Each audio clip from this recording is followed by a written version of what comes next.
What if hiring could be easier, more streamlined, and less time-consuming, so even when you're busy, you could still be smart about the way you hire? With ZipRecruiter, you can post your job to over 100 of the web's leading job boards with just one click, so you can rest easy knowing your job is being seen by the right candidates. Then, ZipRecruiter puts its smart matching technology to work, actively notifying qualified candidates about your job within minutes of posting so you receive the best possible matches.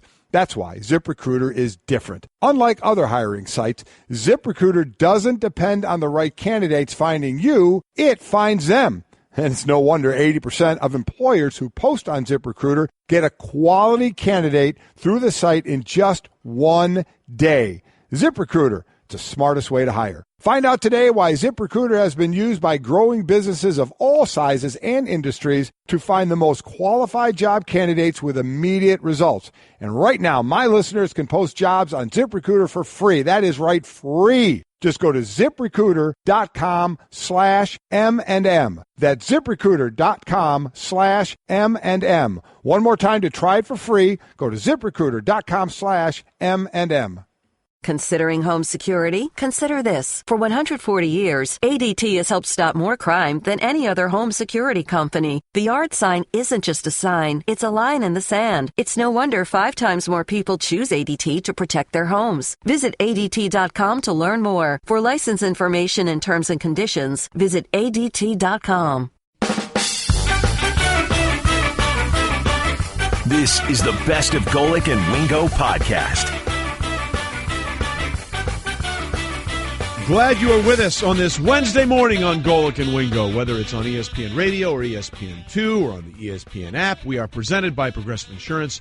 All phone guests will join us on the Shell Pennzoil Performance Line, and John Gruden will join us. John, I don't know how much of that conversation you heard, but it is sort of an interesting discussion with Devin Hester. Look, obviously he didn't do things around the return game as much as other people have, but he has more of those kind of scores than anybody in NFL history.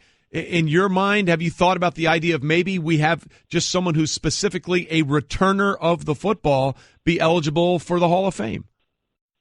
Why not? I mean, that's the way the world's going. We're making exceptions for just about everything these days. I think there is a place for Devin Hester to be enshrined in the Hall of Fame, so people do remember his accomplishments. But I think the criteria at the Hall of Fame is a little bit different. I think you have to play a certain amount of snaps. I think it's for the every down players. In some ways, maybe it does discriminate against punters and kickers and returners and coverage people, but perhaps there will be a special place for Devin Hester. I know there should be. I would imagine there are some markings in the Hall of Fame of him already without him having to be enshrined. And maybe something that won't help his cause so much is punt returns 11.7 for a career that's tied for 8th. Kickoff returns at 25 yards per is tied for 67th now. The people ahead of him, had they done it less, we could break that down a little more. But an interesting thing, either way, Devin Hester retiring from football with the most non-offensive touchdowns in NFL history. All right, John, what in the wide world of sports happened to the Patriots last Monday? I'm surprised you asked that, Mike. You know, we all know it's kryptonite when New England goes to Miami, South Florida. They haven't traditionally been as dominant on the road in Miami for whatever reason, whether it's the hotel or the sleep service. I don't know what it is, but they got manhandled. You go 0 for 11 on third down, you're not going to win the game. They lose the turnover battle, which they never do. Mike, they're missing a lot of great players. If you just pull up their defense, their world championship defense from a year ago, and then look at the 11 men that played on defense against the Miami Dolphins, and you'll see they're up against a real difficult opponent this week in Pittsburgh. I don't know how they're getting as many stops as they are. I don't know how this defense over 8 weeks was giving up 12 points a game. They're missing a lot of firepower on defense.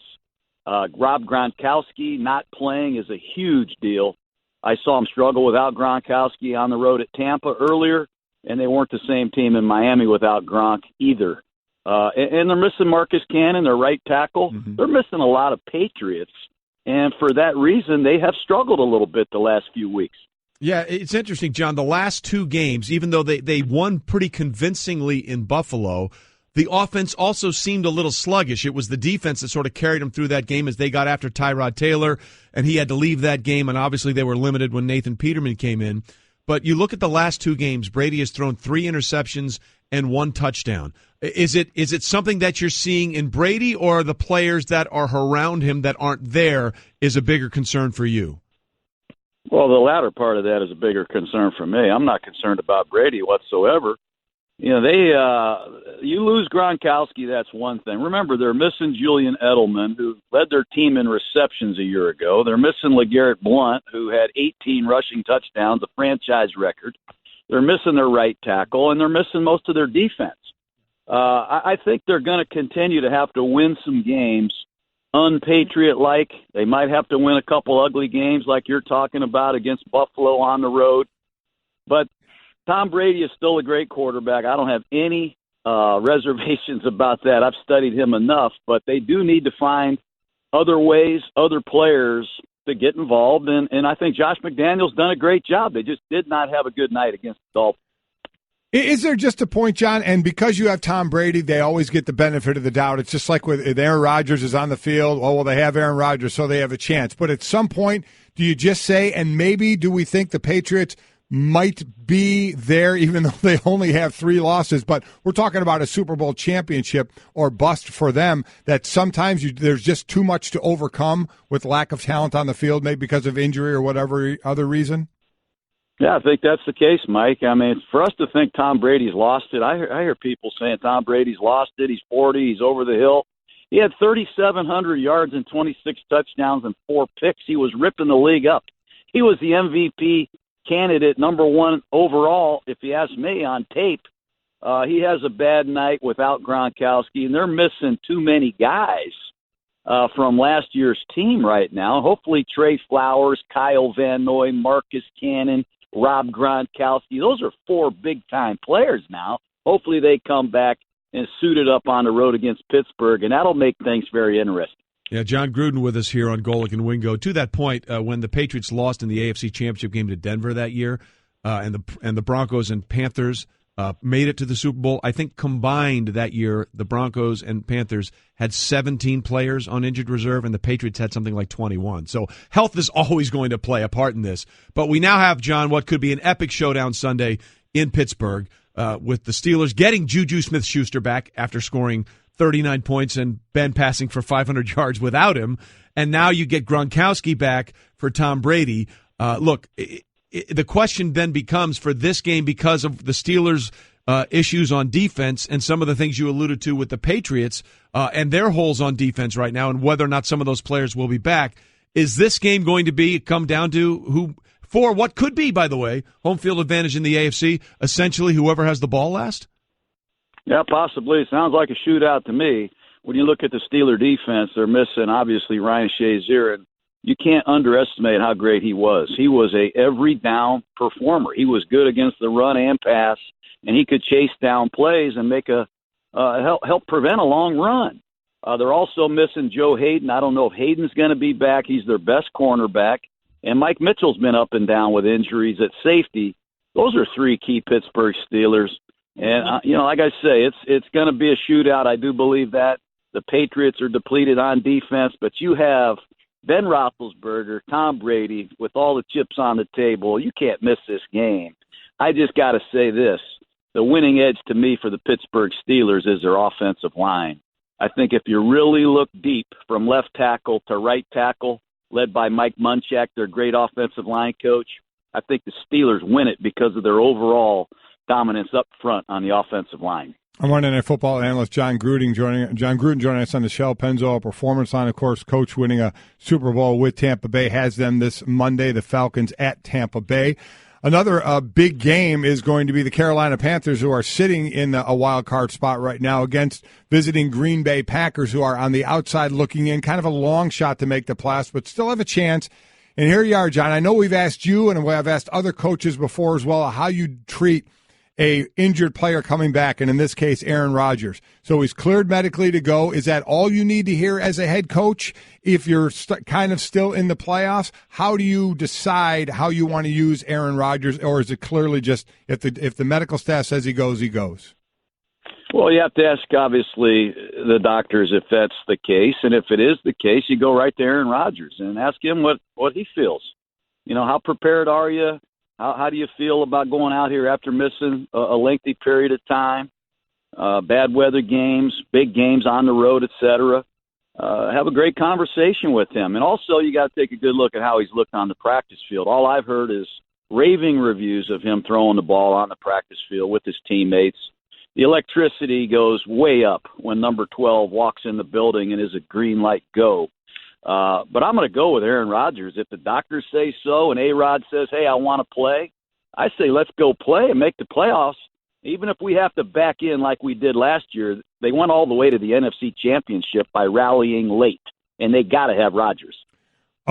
Trey and I completely agree with that, playing him right now. Now let me add one question to that. Let's do what we do. This is what we sit here and we look ahead. We project, John. And now we say Aaron Rodgers plays, goes to Carolina, but they lose that game. So now basically they're out of the playoffs. They're not going to make the playoffs now. Is there any thought in your mind as a coach to say, okay, we're going to now sit you the last two games? Why take a chance of re-injuring this thing? Let's just get to the end of the season and get you completely healthy for next season.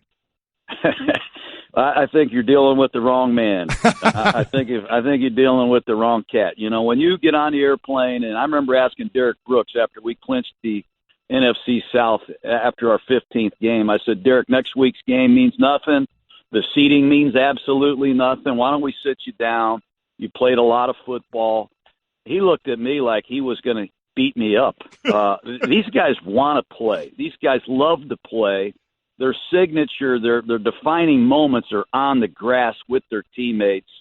If Rodgers is good to go, you really think he's going to go there and hold a clipboard and watch Brett Hundley?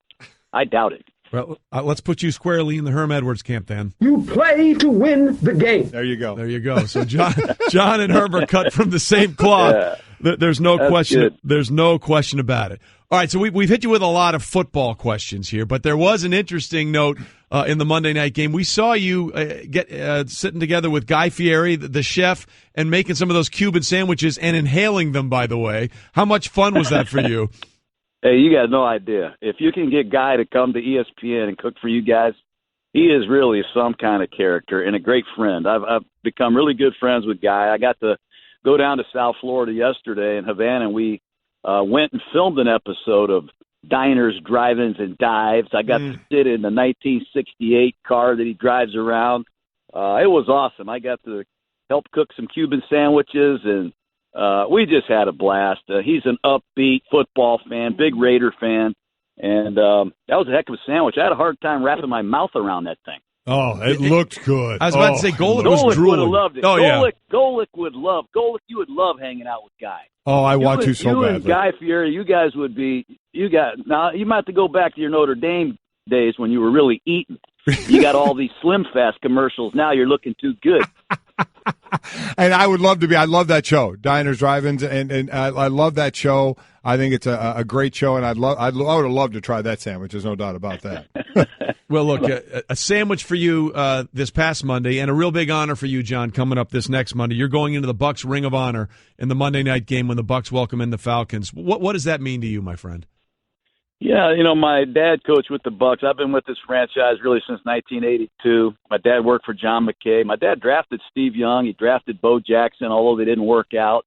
Some of my best friends are in Tampa and in this organization, so it's going to be humbling, obviously very emotional for me, and I just can't wait to reunite with the Super Bowl champion team and a lot of Buccaneers that I grew up with. And big reason I'm in football and love football is being a coach's son, running around with James Wilder and catching passes from Doug Williams and hanging out with Hugh Green and the guys. Very cool. That's great Very stuff. Cool. James Wilder, running back out of the University of Missouri, if I'm not mistaken. There you go.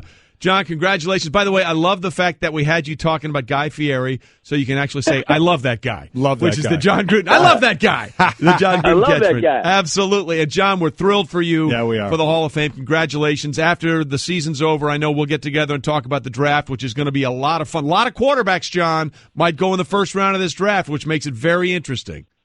Well, we'll see. We'll see what Mel Kiper. Mel Kiper, he downgrades everybody, and they'll probably fall into the third round. We got to start getting on Kiper's case. But thanks for the nice words. You guys have a great week, and see you soon. Golic and Wingo, the podcast. Trey Wingo and Mike Golic Sr. Ramona Shelburne, our senior writer for ESPN.com, was there, and she joins us now on the Shell Pennzoil Performance Line. Ramona, Lonzo led the Lakers playing 40 minutes last night. How important was it for to play in the fourth quarter and the OT last night despite the loss? I mean, it's important for him to step up in situations where the guy who you're hoping can be at least a core player of your franchise, if not the face of your franchise, is supposed to shine, right? I mean, it's Madison Square Garden. If you can't play well there, then you shouldn't be in this game. And I thought it was a good moment for him because I've kind of been there for his first summer league game, his first Staples Center game, and he's generally tended to have poor games in those big moments, and this is the first time he really had that big game on the big stage. Well, he certainly did, but they came up a little short. How would you rate Lonzo's season so far? So much talk about him, coming into the draft and how he played really well at times in the summer league. And what do you think where do you think he's sort of leveling off now? I mean, it's really just the confidence in his shooting. I mean, everything else is there. Like, you watch it, and, you ask opponents, too. So I oftentimes will ask veterans in the league, especially guys who played against him. So I'd go over to Jimmy Butler, and you go, last night, we talked to Michael Beasley, just guys who've been around and who've seen other rookies who've been rookies themselves. And people love him. I mean, I remember the one guy who I couldn't believe was just going off about how great he was Boogie Cousins. People really like his game because he plays that unselfish, up-tempo style. He makes really quick decisions. He's a great point guard. I mean, he's the kind of guy you want to play with, right? Because he's not really looking for his own shot all the time. The problem is you can't not look for your own shot all the time, right? Especially if you're going to be that big a focal point of the offense. But you see that feel for the game that everybody talked about with him. What we haven't seen yet is a consistent aggressiveness. And if you're not consistently aggressive, the defenses are going to scheme for that. They're just going to sag off you. And if they don't really respect your shot and your ability to make it, then you're going to be Rajon Rondo. And I think it's way, way, way too early to say what kind of player he's going to be in the NBA. But when he came into the league, everything we all thought, which was, he could be Rajon Rondo, he could be Ricky Rubio, he could be Jason Kidd. You've seen flashes of all three of those comps. Really have, and such a cerebral kid, too, the way he sees the court. Yeah. It's really, really fun to watch that, and we'll see where his game goes. He has a long way to go, and we know what comes along with that, Ramona. You're around that a lot more than we are. To me, his dad, LaVar, has become kind of white noise. Nothing affects me on what he says anymore. I just think about the kids and the situations that they're in. But obviously it affected, or it seems to have affected, the Lakers enough to have a meeting with LaVar Ball. LaVar Ball critical of teammates who didn't pass to Lonzo at one point, critical of the coaching as well. And we know he's going to speak his mind. So while it may be white noise to people like Trey and I, and not there so much. So what went on in that meeting, and was there anything agreed to in that meeting? Yeah, I think, I had heard about this about a week or two, maybe a week and a half ago, kind of right after it happened. And then he and I didn't, I didn't know exactly what it was, right? So I have to go report it out. You have to talk to people and find out exactly what was said and who was there and what the tenor of the meeting was. And so finally last night I was able to get enough of the sourcing there, and then LaVar Ball was there and he was willing to, I said, I'm writing this. What's your side of the story here? And he said, the version I had heard was the Lakers essentially said to him, "Hey man, you got to tone it down when we're talking about the criticism of the coach and other players. We want you to be able to say whatever you want to say. You're a private citizen. We knew what we were doing when we were drafting you. We knew who you were. The Lakers are one of those teams that are sort of they like the drama, right? It's LA. In Hollywood, the worst that you can be is boring. So they're fine with all of it as long as you still play well on the court." But when you say negative stuff about your teammates and the coach, it does create a negative atmosphere. And so what they asked him was just keep it positive. And if you have something negative to say, come to us first before you talk to the media.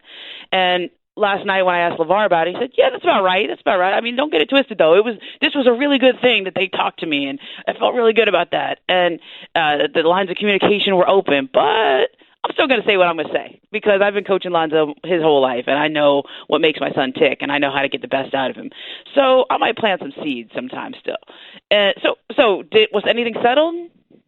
I don't know. The Lakers, I know, walked away from that meeting feeling like they had a good understanding of LaVar, and he was going to try to be more positive, or he was going to try to at least, think before he says certain types of things. But literally that meeting was 2 weeks ago, and then the next week he went and did a whole other round of interviews. I think that was when he was on CNN and the Today Show, and some of that was with his younger sons who were going to, LiAngelo was pulled out of UCLA, and obviously LaMelo had been pulled out of high school earlier, but some of that was that kind of a tour. But then he went on and criticized Luke Walton again in a serious interview. So it was, how effective that was remains to be seen. Yeah, it doesn't sound like it really took. So we'll see if there has to be another meeting about that going forward. Ramona Shelburne joins us on the Shell Pennzoil Performance Line, and she has a piece right now, The Greatest Story Ever Trolled, which is a great title, by the way. A deep dive into how Joel Embiid has turned the Sixers' fame process into performance. It's now on ESPN.com, and you can download and listen to the Double Truck podcast on the ESPN app. What can you tell us about the unprecedented access you had to Embiid, and what did you learn from this process, usual word, that you didn't know maybe before you started this piece? Yeah, I went into this as when you're a writer, there's certain things that people say or do that make you're like, okay, I'm in. I'm interested in this guy. Like, what is this? And for me, last year I caught him in New Orleans at the All-Star game. I remember he made a big campaign to try to get into the game. Yep. And didn't get in, but he still showed up, and he was sitting there by himself courtside. And I was like, what are you doing here, man? I want to see it up close. I want to have fun. And I go, what? That's interesting. Like, you still show up, right? Like, wait, are you trolling the league, or you just want to be here to be around it because you want to be here someday? And he's like, look, I'm just trying to have as much fun as I can before everybody turns on me. And it was such a statement. I was like, wow, that was, in a way, it felt kind of dark, right? Like, oh, that's fatalistic, right? But on the other hand, it showed this incredible understanding of the fame cycle. And I thought for a minute, I was like, this is like a 22-year-old kid from Cameroon who didn't speak English 6 years ago, let alone play basketball. And somehow he's like now in the United States trolling on Twitter and having fun. And he has a personality like Shaquille O'Neal. And everybody likes this kid, right? Like nobody's even close to turning on him. He had just like the 31 best games you had seen as a rookie ever, pretty much.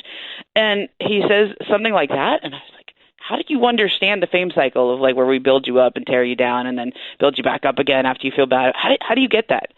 And that was the beginning of the whole thing. I was just like, I want to understand this kid. Well, I'm curious. I'm sorry to interrupt, but you said that. Why did he give you a reason of why he thought eventually people would turn on him? Yeah, he said, everybody just so likes something new. He goes, people always are going to prefer somebody new. He goes, it happens to everybody. Steph Curry, and what's Steph ever done? But then people turn on him, and LeBron and Russell Westbrook, and it was kind of like this. It wasn't exactly cynical, right? I mean, it was cynical, and yet it was more of an understanding. And I think the more I spent time with him, that was kind of the jumping off point of our conversation. And we were in a car together for like 2 hours driving from driving from San Francisco to Sacramento, where they were going to play a game. And I said, hey, what is that? That was how did you know that? How did you understand that? And the more he talked, the more I could hear it in his voice. Like, it's not like he's afraid of it. He kind of knows it's coming, and it's almost like he's preparing himself for it to be in this world where, like, maybe we don't think he's funny anymore. Maybe he crosses the line. And I was like, is this something that he wants or something that he needs? And I started to think about Embiid and kind of his personality a little bit more, and I go, oh, like, he needs this. He needs the sound of people, because his teammates would all say, when people chant "trust the process," like if they don't chant it, he gets upset, right? And they'll start egging the crowd on, and it's like, oh, this guy loves this stuff. He's like an internet troll. Like, he's one of those people on Twitter who will say something at you just to get a rise out of you, and that's what makes him better. And Embiid was like, yeah, when I'm on the road and people are like, Joel, you suck. He's like, I love that. If they don't chant it, I feel like it makes me sleepy. Big man, a big man with a big personality. You got to love it. I'm with you. Like like Shaq. You got to love, because we know a lot of big guys that kind of are a little more introverted. Certainly not Shaq. Certainly not Embiid. It's a great story. We're talking to Ramona Shelburne on the Shell Pennzoil Performance Line, a 3-time academic All-American at Stanford, playing softball. And I love this. Your mom, Jeanette, was a professional screenwriter for children's TV shows. Very, very cool there. I want you to answer the one question we asked this morning. Yeah. Away from Lonzo, away from Joel Embiid. Yeah. If you could only have one on your team, would you take Kristaps Porzingis or Ben Simmons? Oh. And again, we preface there is no wrong answer. I'm going to go Simmons. Look, that's a really hard question, but because of how good they both are, and I love Porzingis' game, I worry a little bit more about his health long term than I do about Simmons' health long term, and I'm going to knock on wood really loud as I say that in my hotel room here. Because Simmons is eventually going to learn to shoot. He's not going to shoot left-handed anymore. This offseason, they're going to just make him. What if hiring could be easier, more streamlined, and less time-consuming, so even when you're busy, you could still be smart about the way you hire? With ZipRecruiter, you can post your job to over 100 of the web's leading job boards with just one click, so you can rest easy knowing your job is being seen by the right candidates. Then, ZipRecruiter puts its smart matching technology to work, actively notifying qualified candidates about your job within minutes of posting, so you receive the best possible matches. That's why ZipRecruiter is different. Unlike other hiring sites, ZipRecruiter doesn't depend on the right candidates finding you, it finds them. And it's no wonder 80% of employers who post on ZipRecruiter get a quality candidate through the site in just one day. ZipRecruiter, the smartest way to hire. Find out today why ZipRecruiter has been used by growing businesses of all sizes and industries to find the most qualified job candidates with immediate results. And right now, my listeners can post jobs on ZipRecruiter for free. That is right, free. Just go to ZipRecruiter.com/M&M. That's ZipRecruiter.com/M&M. One more time to try it for free. Go to ZipRecruiter.com/M&M. Considering home security? Consider this. For 140 years, ADT has helped stop more crime than any other home security company. The yard sign isn't just a sign, it's a line in the sand. It's no wonder 5 times more people choose ADT to protect their homes. Visit ADT.com to learn more. For license information and terms and conditions, visit ADT.com. This is the Best of Golic and Wingo podcast. Glad you are with us on this Wednesday morning on Golic and Wingo, whether it's on ESPN Radio or ESPN2 or on the ESPN app. We are presented by Progressive Insurance. All phone guests will join us on the Shell Pennzoil Performance Line, and John Gruden will join us. John, I don't know how much of that conversation you heard, but it is sort of an interesting discussion with Devin Hester. Look, obviously he didn't do things around the return game as much as other people have, but he has more of those kind of scores than anybody in NFL history. In your mind, have you thought about the idea of maybe we have just someone who's specifically a returner of the football be eligible for the Hall of Fame? Why not? I mean, that's the way the world's going. We're making exceptions for just about everything these days. I think there is a place for Devin Hester to be enshrined in the Hall of Fame, so people do remember his accomplishments. But I think the criteria at the Hall of Fame is a little bit different. I think you have to play a certain amount of snaps. I think it's for the every down players. In some ways, maybe it does discriminate against punters and kickers and returners and coverage people, but perhaps there will be a special place for Devin Hester. I know there should be. I would imagine there are some markings in the Hall of Fame of him already without him having to be enshrined. And maybe something that won't help his cause so much is punt returns, 11.7 for a career. That's tied for 8th. Kickoff returns at 25 yards per is tied for 67th now. The people ahead of him, had they done it less, we could break that down a little more. But an interesting thing, either way, Devin Hester retiring from football with the most non-offensive touchdowns in NFL history. All right, John, what in the wide world of sports happened to the Patriots last Monday? I'm surprised you asked that, Mike. You know, we all know it's kryptonite when New England goes to Miami, South Florida. They haven't traditionally been as dominant on the road in Miami for whatever reason, whether it's the hotel or the sleep service. I don't know what it is, but they got manhandled. You go 0 for 11 on third down. you're not going to win the game. They lose the turnover battle, which they never do. Mike, they're missing a lot of great players. If you just pull up their defense, their world championship defense from a year ago, and then look at the 11 men that played on defense against the Miami Dolphins, and you'll see they're up against a real difficult opponent this week in Pittsburgh. I don't know how they're getting as many stops as they are. I don't know how this defense over 8 weeks was giving up 12 points a game. They're missing a lot of firepower on defense. Rob Gronkowski not playing is a huge deal. I saw him struggle without Gronkowski on the road at Tampa earlier, and they weren't the same team in Miami without Gronk either. And they're missing Marcus Cannon, their right tackle. Mm-hmm. They're missing a lot of Patriots, and for that reason, they have struggled a little bit the last few weeks. Yeah, it's interesting, John. The last two games, even though they won pretty convincingly in Buffalo, the offense also seemed a little sluggish. It was the defense that sort of carried them through that game as they got after Tyrod Taylor, and he had to leave that game, and obviously they were limited when Nathan Peterman came in. But you look at the last two games, Brady has thrown 3 interceptions and 1 touchdown. Is it something that you're seeing in Brady, or the players that are around him that aren't there is a bigger concern for you?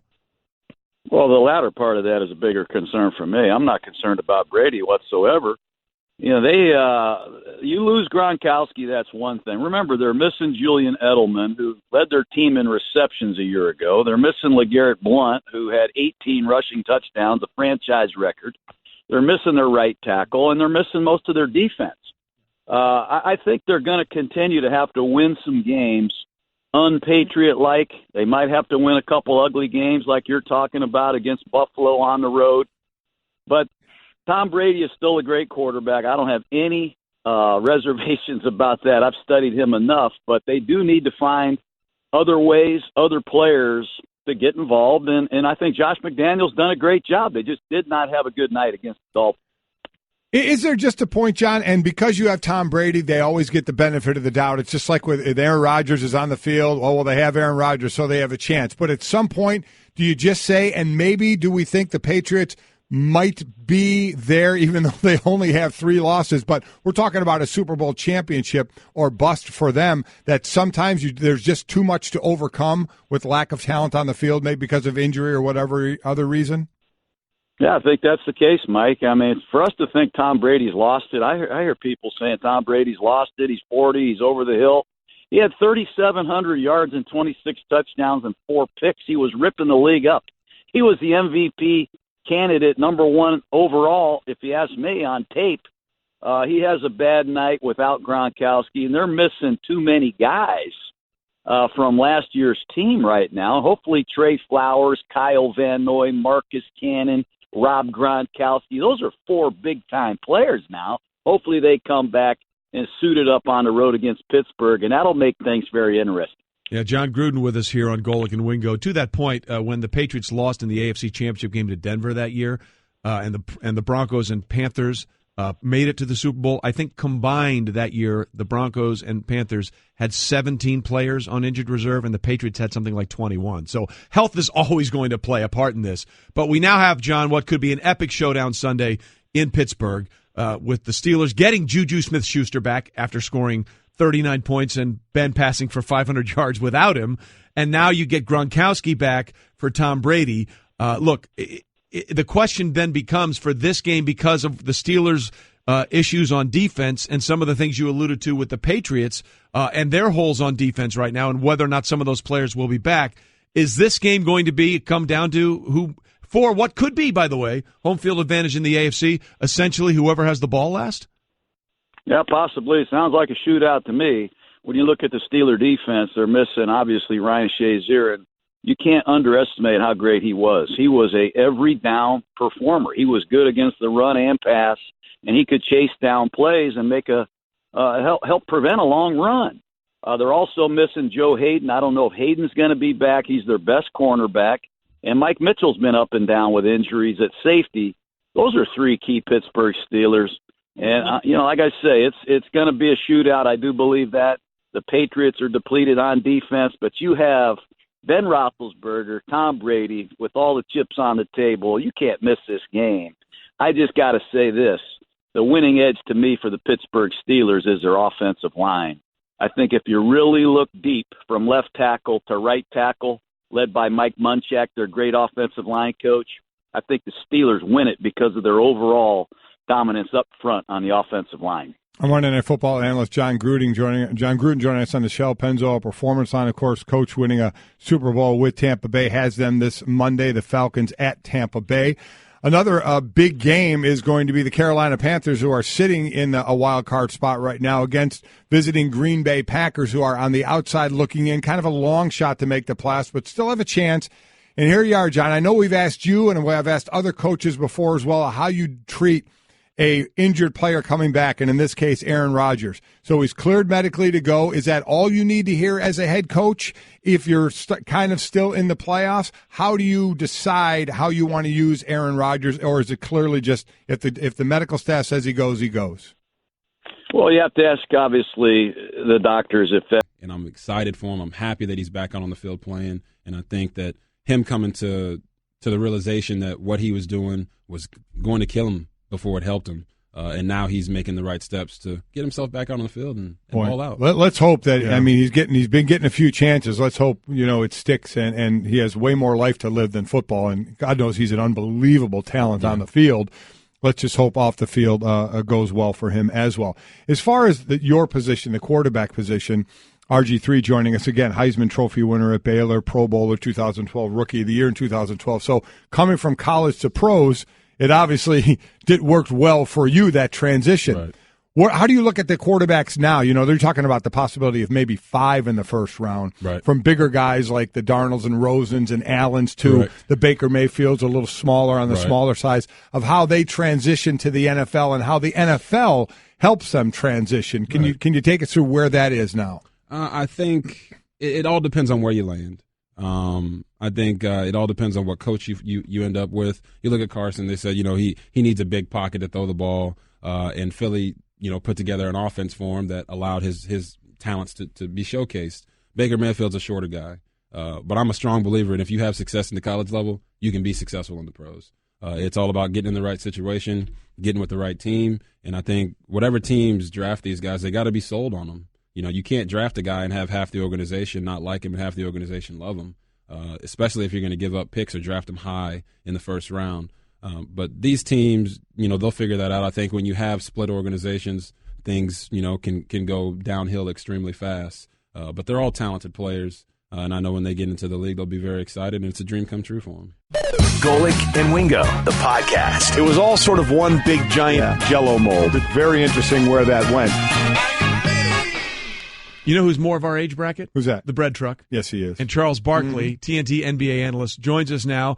Charles, we appreciate you being with us. We know we've been through a lot in your home state of Alabama over the last 24 hours or so, so we do appreciate you getting up early with us. How are you this morning? Well, man, I'm just excited. Number one, congratulations on the new show. Thank you. Thank you, sir. And I'm just so proud of the people in Alabama for rising up, and congratulations to Doug Jones. All right, so that was the big result in the election there. But let's talk about the NBA now and what's going on here, Charles. Paul George returns to Indiana tonight, first time since he left in the offseason. It's going to be on our air. What do you remember most about the first time when you returned to Philly after leaving Philly? Because you were an icon in that city. Well, I think it's emotional. It's very emotional because you meet some great people. I mean, because you kind of – I was in Philly for 8 years. You get to know the fans. They become your friends. I mean, really good friends. But I remember telling my team, the Suns, I said, hey, man, I love y'all. I love being in Phoenix. But if y'all lose this game, I'm going to kill everybody in this locker room after the game. We better beat these guys. That's the last thing I told them before the game. I said, if we lose this game, y'all are not flying back to Phoenix with me. Oh, I love that. How about the Thunder, that team, with that mixture of players that they have and how they came together, and it's just not happening right now, sitting at 12-14, favored in 25 games and have lost 14 of them. Why is it not working for them in this group right now? Oh, they don't have a good team. I said 6 weeks ago they're not going to have a good team because they don't have enough diversity. You have 3 guys who need the ball. And it's only one basketball out there. You have 2 other guys who are just standing around. I said from the beginning I didn't think it was going to work. I'm not surprised at all. You go back and look at the tape. I said, they're not going to be very good. Mike, when I got traded to Phoenix, I was so happy to play with Dan Marley and Kevin Johnson, Mark West, and those guys. But, when Kevin or Dan had it going, I was content to get some rebounds. I wasn't a good defender, but I was content getting 17, 18 rebounds. Those guys, they're all just scorers. So they don't bring in a diversity to the table. One can't say, hey, you know what? Russ got it going tonight. I'm going to just get a bunch of rebounds. But they don't do that. They all are scorers. Russ is the man, but those other two guys, they're just primary scorers, and that's it. Well, so you don't think there's any way they can get this to work? Because I'm sure a lot of fans were really excited about the three of those guys together, but you don't see any way with what these players, those three players like to do, that they can find a way to make it work and become a better team? No, I don't think it can work at all. I mean, listen, there's only basketball. You got all these fools out of here who believe in analytics. Analytics only work when you have Clay, Steph, and Kevin Durant. That's the only time analytics work. And it works with the Rockets because James is fabulous and, they got a bunch of scores. But you got to have guys who can do different things. And they don't have guys who can do different things. They can all score. But you can't say one guy's a great defender, one guy's a great rebounder. They're just all great scorers, and it's never going to work. So it's going to be a failed experiment in the end. As far as guys coming back from injury, we talked about Kawhi Leonard, a team that went 19-8. He didn't play in the first 27 games of the year from that ankle injury last year. He played 16 minutes last night in their loss. Talk about coming back from an injury, in this case a lower body injury for a basketball player, and how you do need to bring it along. 16 minutes this first game. How many minutes you think the next game, and when a guy like that can get at full strength? Well, the toughest thing, Mike, is getting your confidence back, being able to explode. I had a couple knee surgeries, and I was scared to, jump with all my energy. So, Pop is the greatest, he's right up there with Phil Jackson as the greatest coach ever. He's going to manage his minutes. But the number one thing, he just got to get confidence in his body. Because, like I say, a couple times I had knee injuries. I was scared to jump with all my energy because I was like, this thing going to give again. But it will come. It just takes a little time. We talked a little bit with Charles Barkley about what's happening with Paul George tonight when he goes back to Indiana. And then, of course, Chuck, they go to New York on Saturday, and that'll be Carmelo's first time back there. What do you expect the reaction is going to be when Carmelo goes back to the Garden? Well, I think it'll be a little bit different because the way the Knicks have disrespected him, it was unbelievable the last year or so. But it's going to be emotional, like I say, because you get to know these fans. When you're in a city for a long, extended period of time, everybody who's on the front row. You play golf with guys all summer, so you develop a lot of close friendships. But I tell you, it's interesting how, everybody keeps telling you who's great players, who's great players, who's the great players. There's only 2 or 3 great players. Everybody in the NBA can play. Everybody in the NBA can play. But there's 5 great players because you can see how some of these teams are playing better without these quote-unquote great players. Like I say, all these guys are good players, but I get sick and tired of people telling me who's a great player because some of these teams are doing much better without their quote-unquote superstars. Talking to Charles Barkley, TNT NBA analyst, also, if you all that remember, an All-American center at Auburn, NBA MVP in '93, 11-time NBA All-Star. And one of those great players, without question, would be LeBron James. But in a general question, LeBron is playing extremely well right now for all the miles and he has on his legs and his number of years in the NBA. We've been reading a lot and hearing a lot about Tom Brady and what he's doing at 40 and other quarterbacks that say they feel good enough to play into their 40s. Do you think this will expand to a very physical running sport and physical sport like the NBA, where in today's age where guys and their nutrition and the resting a little more and making the NBA season a little longer, all the things maybe at their disposal, could you see players in the NBA lasting longer than they did? Well, first of all, Father Time is always going to win in the long run. But, the difference is, Mike, the game is less physical. has nothing to do with guys taking better care of themselves. Listen, guys have always taken care of themselves. Do these guys have some extra stuff? Yeah, maybe they do. But the reason they can play longer, they've turned the game into a three-point shooting contest, and there's no physicality. That's the reason guys are, playing at a high level. Some of these guys are playing at a high level. There's no physicality in the game anymore. It's becoming a jump shooting contest. LeBron's amazing. I mean, he's one of the 10 greatest players I've ever seen in my life. But the reason these guys are play like this now, like I say, nobody can hit you anymore. You kind of just run up and down the court in a three-point shooting contest. That's the difference. But nobody ever beats Father Time. Father Time is always going to win in the long run. By the way, it kind of sounds like the NFL defense now. You can't hit anybody anymore. I knew you were I had to with get that it one. in there. Sorry. Well, yeah, things have changed in both your sport and his sport, that's for sure. That's why that debate is always interesting when you talk about Michael Jordan's Bulls and the Warriors, and the question is, which rules are you playing by? Right. The ones that the Bulls played by and the ones that the Warriors now play by, so you can get all those free threes. Hey, obviously, Charles, LaVar Ball's in the news for a couple of reasons right now with the Lakers asking him to sort of tone it down a few weeks ago, as Ramona Shelburne reported. And then, of course, he's got the two kids that aren't playing for the Lakers moving over to play pro ball in Lithuania. When you heard that, these are two kids, 16 and 19 years old, what was your reaction? I just feel sadness.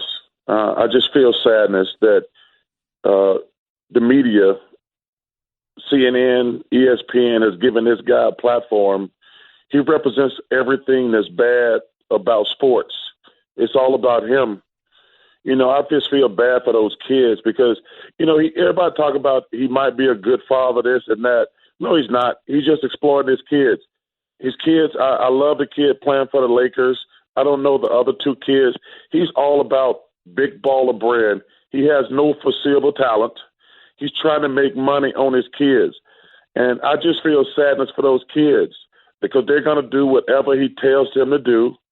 And I just don't like the guy at all, plain and simple. And don't tell me he's a good father. Just because you exploit your kids trying to make money because you have no talent, that does not make you a good father. That makes you exploiting your kids. And I don't like the guy at all, and I wish they would quit putting him on television because he has no talent whatsoever.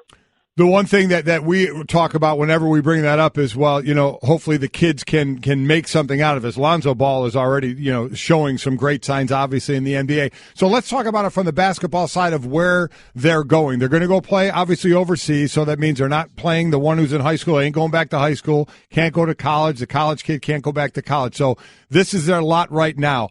How tough is this road? Certainly we've seen other, obviously, foreign players play European ball and come over and play in the NBA. How tough is this road for basketball players to go through to try and get back to the NBA? I don't know enough about I do know Lithuania, they got a great basketball heritage. If you go back and look at the 1992 Dream Team that I was fortunate to be part of, they were one of the elite teams that we played. I don't know anything about that league or how it is. But like I say, first of all, I wish there was a place farther away from America they could send him. I don't know where Lithuania is, but if there's another place farther away, I would love to. First of all, I would never leave my kids over there. If he's a legit father, he should stay over there with those kids the entire time. That would prove something to me. People want to say he's a great father. Well, stay over there with those kids. I will never send my two teenage kids to Lithuania and then show back up in the United States the next day. I would stay with my kids if I was a good father. But like I say, I just feel bad for those kids. And I'm sick of CNN and ESPN putting this food on television all the time. Well, just know if you listen to this show, this is one show that isn't going to do that. So you have that for you, Charles. Yeah, that much we can guarantee you. So we'll move on to what's happened Friday here. Friday, ESPN goes all access with the Philadelphia 76ers, a full day of exclusive coverage across all of our platforms. Doris Burke's going to have a one-on-one with Ben Simmons. Joel Embiid will be live on First Take with Stephen A.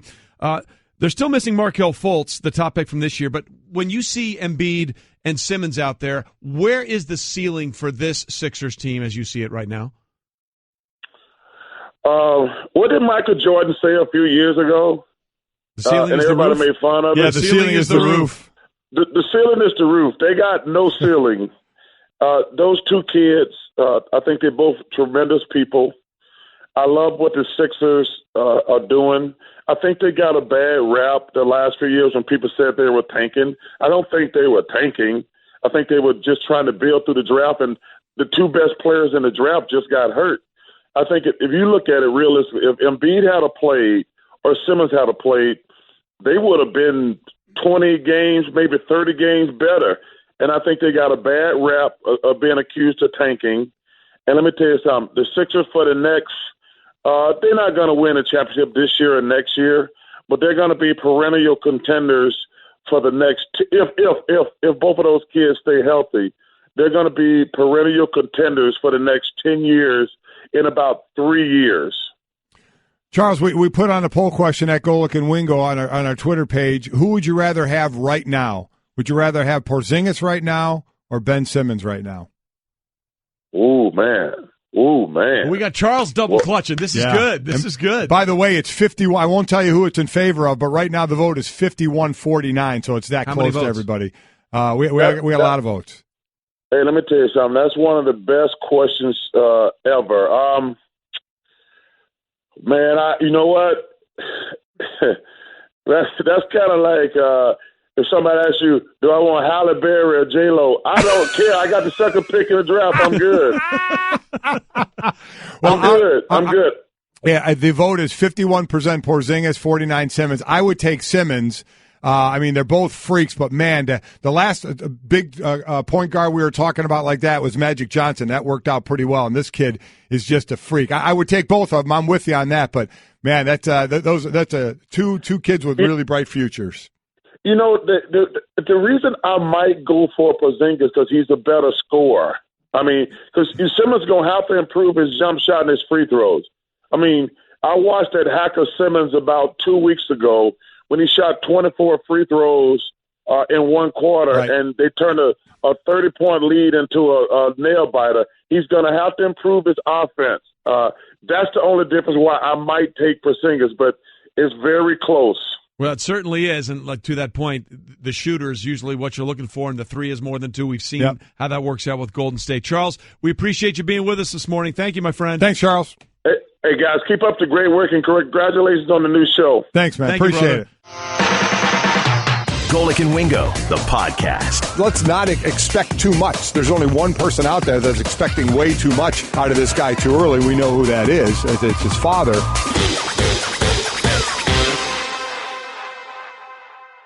This time of year, people call it the most wonderful time of the year, right? Yes, they do. Yeah. They call it for a variety of reasons. Holidays, New Year, college bowl games, all this kind of stuff. It is my favorite time of the year because we get the first post-mock draft from Todd McShay after the regular season, which really means the countdown to the draft is on. I know how much he loves doing these. Love it. Because we're holding you to this one of your 6 mock drafts that probably you probably going to be the have. best one. We're going to hold you to this one the most. Well, Todd and I talk about this all the time. The mock drafts now, if you just did a draft right now as opposed to the draft that comes in April, how different they would be, right? They're going to be different. Yeah. They will be significantly different. And, first of all, it's team needs with free agency. Guys are going to change teams, and all of a sudden, if you need a tackle, you go get one free agency, and you need a different position. So that's part of it. And then, right or wrong, first of all, I have a lot of tape to still catch up on. NFL teams are still going through that process as well. And then the scary part, though, is when you start really looking at the all-star games, and much more so with the combine and the individual workouts. That's when I think a lot of mistakes are made. Or, it's not like the old days. It's not, we don't have the Mike Mamulas necessarily anymore. But I think the last thing you're focusing on for a couple months is the numbers, the workouts, and the private stuff compared to just the football. And sometimes that leads you astray with your evaluation. So let's look at this. We have the rest of the half hour or two after Todd leaves to go through more of this first round. But let's look at the quarterbacks. So in your first 5 picks, you have 3 quarterbacks going. Number 1 to the Browns, you have Sam Darnold. Number 2 to the Giants, you have Josh Rosen, UCLA. Number 3 to the Colts, you have the pass rusher Bradley Chubb from North Carolina State. Number 4 to the 49ers, their DB Minkah Fitzpatrick from Alabama. And number 5 to the Broncos, Josh Allen, the quarterback from Wyoming. You do have a fourth quarterback going in the first round, number 19 to the Chargers. That would be Baker Mayfield of Oklahoma. First and foremost, I would ask, what are the percentages you think, and I know it's purely a guess here, that Sam Darnold actually decides to go back to school?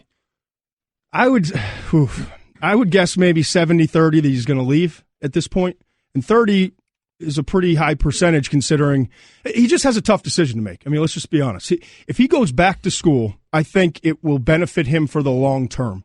I think he'll have an offensive line that will be better than this year, where they lost 3 guys to the NFL from their starting group last year and had 3 more injuries. Against UCLA, no, in the Pac-12 championship game, they're on their 3rd right guard. Right. So he started to lose trust in his protection, started to see some ghosts, feel some ghosts in the pocket, and I think his footwork regressed this year as a result.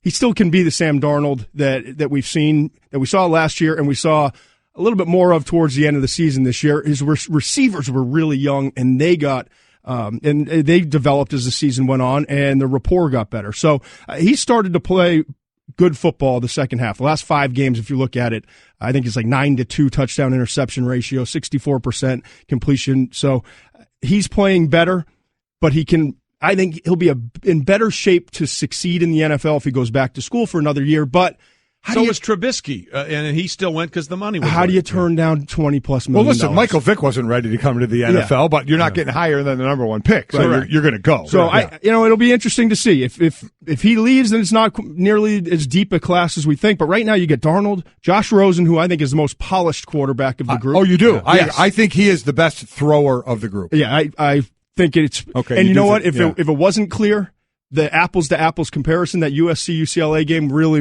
it stood out to me. Just watching how much more polished he was in the pocket, going through progressions and making NFL type throws compared to Darnold, who seems to really be at his best when he's extending and has the chaos. The answer to that, I was going to ask that about. I think the same thing about Rosen as far as that throwing ability. You mentioned 3 in the top 5. The 4th quarterback you have going in the first round is Baker Mayfield, the Heisman winner out of Oklahoma. Look, if you have him going 19 to the Chargers, and I'll just be honest with you, from a draft perspective, if that's where Baker Mayfield goes, the first night's going to be epic, because you want that guy that everyone has questions about, especially at a quarterback, to maybe go towards the back end of the first round. Adam Schefter has gone on and said he believes that Baker's going to go a lot higher than people think. David Pollack thinks he should be the first quarterback taken. What do you think are the comparable quarterbacks to Baker Mayfield that he might be at the next level? I think probably the best comparison to me, and I'm not saying it's identical, right? But I think Russell Wilson is close. I think it's Russell Wilson maybe with a little on the field Johnny Manziel to his game, where he thrives in the chaos. But Russell Wilson's kind of the same. I think he's a little bit more developed as a passer and a little bit twitchier, but I think a lot of the similar characteristics, and just studying the tape, I think Russell Wilson's an adequate comparison. Obviously, when you look at Baker, he's around 6 foot. He's a little bit taller, but still not size is not at his advantage. But he's thick like Russell. He is. He's thick and strong, and he's done a good job protecting himself. He's been durable. He has I think he's going to end his career 45, 46 starts, which if you go back and study it, it seems like the simplest thing in the world, but there is a correlation between college experience and future NFL success at the quarterback position. So Baker, I'll be honest with you, when I started the process in the summer, watched the tape, I gave him a day 2 grade. And that's a quarterback to me. That's okay. It's going to be a great backup. Maybe he can develop into a starter, but we're not counting on it and investing that much money. This year, he has improved so much with his accuracy. His arm seems stronger. Maybe it's just seeing him live. He has more juice on his throws than I remember or thought watching off of tape. And, I know that he had those incidents, and I know there's some immaturity questions that need to be answered. But when you see him live, his ability to just galvanize the team, the energy he brings, he's got something special in terms of the intangibles. He certainly does. But you and I know, having done this long enough, there are going to be 2 sort of measurables that will determine just how high he goes besides the arm strength and everything else.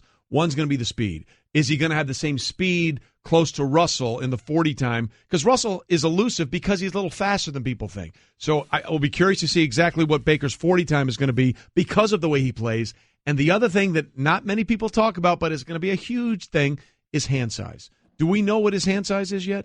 I don't think we have it. Because that's going to be a big deal for a guy that's undersized. It didn't show up. I've seen. I think it's in the 9.3 range. I think it's adequate. I think it's solid. Because that's going to be a concern. I've already got Mort texting me this morning about one of the other quarterbacks' hand sizes and thinking that I'm heading down the wrong path. Now explain to people why that's such a big bugaboo for talent evaluators in the NFL. Hand size for a quarterback. Well, it's first of all gripping a ball. Yeah. In the rain and different situations like that. And also there's a high correlation between guys with smaller hands and ball security, just protecting the football and being able to, pump fakes, different things like that. But when you're carrying the ball and you don't have a chance to get two hands on it and defenders are wrapping you up and going to bat the ball away, guys with the bigger hands are typically the ones who do a better job protecting it. It's Golic and Wingo, ESPN Radio, ESPN2. We're talking with Todd McShay, just released his first mock draft. You can check it out now on ESPN.com. The fourth quarterback one we haven't talked about, you have him going number 5 to the Broncos. They're going to try again with a first-rounder. Josh Allen from Wyoming, who is just a specimen. He is. Firing that ball and his size in the pocket. And he struggled at times this year, depleted receiver core. I know all that, but he's also the least quarterback anybody has seen of not of people who are breaking this down, but of the general public, right? Because of being at Wyoming. The only two times people nationally saw him were Oregon and Iowa, right, where they didn't play well. So does he get a bump from the fact that, look what Carson Wentz, look the school he came from, North Dakota State, and look at how well he's doing, big strapping quarterback. Maybe Allen can do the same thing. He's, to me, the most interesting of all of these quarterbacks because he has the best physical tools. Oh, yeah. God just doesn't make many guys with his frame, his arm, and his mobility. Unreal. He makes throws where you say, whoa. You just don't see a lot of that out there. But he makes decisions where you say, whoa. You cannot get away with this. Well, so mentally, he's not nearly as advanced as Carson Wentz was coming out of school. And I think that's the difference. Same coaching staff, same system. Certainly Allen has improved and matured. He's competitive. He's tough, just like Wentz is. But I think that's the difference. Whereas Allen has better physical tools, Wentz, I think, was mentally more he just picked things up quicker and had a better grasp of football intelligence or knowledge. And if you're a Broncos fan, the best news is he's 6'5", he's not 6'7". Yeah. Because Brock Osweiler and Paxton Lynch, we laugh, but that makes a huge difference in your ability to move and set and get your feet right. The release. Players that tall, just 6'7" doesn't seem to work in the NFL. Very few. And there's one other one real quickly. I know we got to go. Mason Rudolph, how close was he to being in the top 5? Being a first-round quarterback? I think he'll go in the second round. Yeah. And Lamar Jackson's another one who's going to – it's just a really difficult evaluation because he does things from an athletic standpoint that most guys can't do, but can he hold up physically? Can he continue to develop as a pocket passer? Those are the two really intriguing players because they have special qualities, but there's some development that needs to occur with both of them. And I think second round is probably fair with those, but this is a really deep group. Right. I mean, you can go down the line and some other quarterbacks that maybe don't have big names, but this is a really deep group of quarterbacks and one of the better top-to-bottom groups we've seen in a while. This has been the Best of Golic and Wingo podcast. Make sure to subscribe on the ESPN app, Apple Podcasts, and to listen every weekday morning at 6 Eastern on ESPN Radio, ESPN2, and the ESPN app.